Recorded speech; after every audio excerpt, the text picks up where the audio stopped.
प्रभात बच्चों, हिंदी व्याकरण बाय दिलबाग शास्त्री जी के चैनल पर आपका पुनः स्वागत है। आइए पाठ 7 पापा खो गए विजय तेंदुलकर द्वारा लिखा गया हम पढ़ते हैं। विजय तेंदुलकर द्वारा लिखित इस एकांकी नाटक में निर्जीव वस्तुओं को सजीव रूप में प्रस्तुत किया गया है और उनकी संवेदनाएं भी दर्शाई गई हैं। वही एक आदमी जो बच्चे को उठाने का काम करता है, उसके हृदय में संवेदना का कोई भी स्थान नहीं है। समुद्र के सामने एक फुटपाथ, पैदल चलने के लिए जो रास्ता बना होता है, पर एक बिजली का खंभा जो लोहे इस्पात धातु से बना होता है, एक पेड़ और एक लेटर बॉक्स है।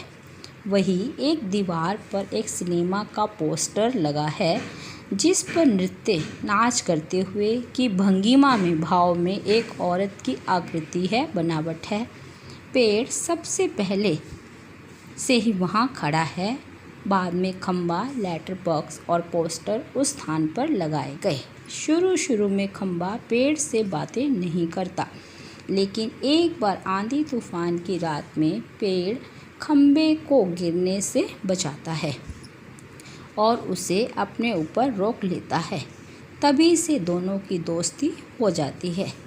यह एकांकी एक रात की घटना का वर्णन कर रही है। रात में हवा तेज थी, जिससे कभी कभी पोस्टर पर बनी महिला का संतुलन बिगड़ जाता है, यानी कि हवा का झोंका जिस तरफ से आता है वो पोस्टर उसी तरफ मुड़ जाता है और उसके घुंघरू बज उठते थे। सिर्फ कल्पना की गई है। रात के अंधेरे में पेड़ और खंबा बातें कर रहे हैं। हवा चल रही है, जो पेड़ है वो खंबे के ऊपर गिर रहा है, बातें कर रहा है। लेटर बॉक्स रह कर भजन गुनगुनाता है, जिससे वही सोया हुआ काला कौवा झुंझला उड़ता है, दुखी हो जाता है, आता है। समय बिताने के लिए लेटर बॉक्स अपने पेट में चिट्ठियाँ निकालकर पढ़ने लगता है। उसी समय किसी के आने की आहट आवाज़ सुन सभी चुप्पी साध लेते हैं, चुप हो जाते हैं।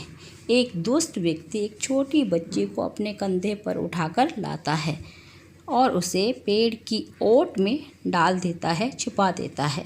वह बच्चे उठाने वाला था। वह उस लड़की को सोते हुए उसके घर से उठा लाया था। उसने उसे बेहोशी की दवा दी थी, जिससे वो अभी तक सो रही थी। उस आदमी को भूख लगी थी। वह बच्ची के ऊपर अपना कोट फैलाकर डाल देता है और भोजन की तलाश में चला जाता है। पेड़, खंबा, लेटर बॉक्स और कौवा यह सब देखकर चिंतित हो जाते हैं, दुखी हो जाते हैं। बच्ची अत्यंत भोली और प्यारी थी।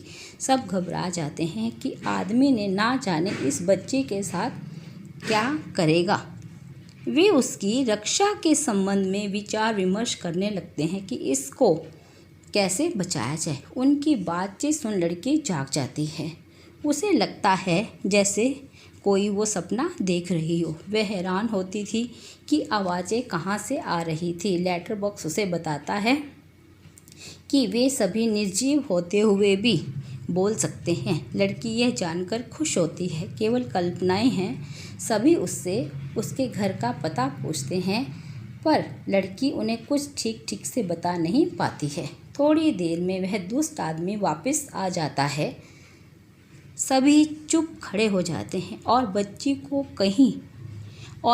भी कहीं छिप जाती है। यह आदमी बच्ची को न पाकर क्रोधित हो जाता है, गुस्सा हो जाता है और उसे ढूंढने लगता है। पेड़, खंबा और लेटर बॉक्स अपनी जगह से खिसक कर उस बच्ची को बचाने का प्रयास करते हैं।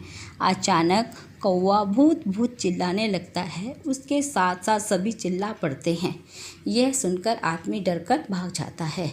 उसके जाने के बाद सभी लड़की को ढूंढते हैं, तो वह पोस्टर वाली औरत के पीछे से निकल कर आती है। सभी खुश होते हैं। लड़की थक कर सो जाती है। अब सभी उस लड़की को उसके घर पहुंचाने का उपाय सोचने लगते हैं। अचानक कौवे को एक तरकीब सूझती है, उपाय सूझता है।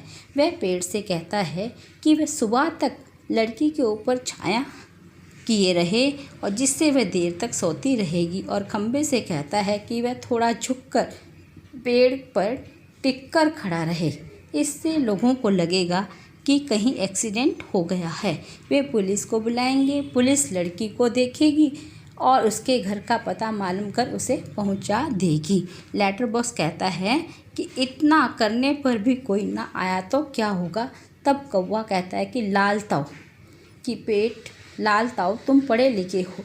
लेटर बॉक्स को लाल ताऊ की संज्ञा दी गई है क्योंकि वह लाल रंग का होता है और सभी उसमें चिट्ठियाँ डालते हैं, तो तुम्हें ही कुछ ना कुछ करना होगा। सुबह होते ही सब देखते हैं कि पेड़ झुककर छाया किए हुए है और गहरी नींद में है। खंबा टेढ़ा खड़ा है। कौवा काँव काँव करके सबका ध्यान अपनी ओर आकर्षित करता है और पोस्टर पर लिखा है कि पापा खो गए। धीरे धीरे से वह सबसे कहता है कि यदि किसी ने इस प्यारी बच्ची के पापा को देखा हो तो यहाँ से ले जाएं। ये सिर्फ कल्पनाएं हैं। धन्यवाद।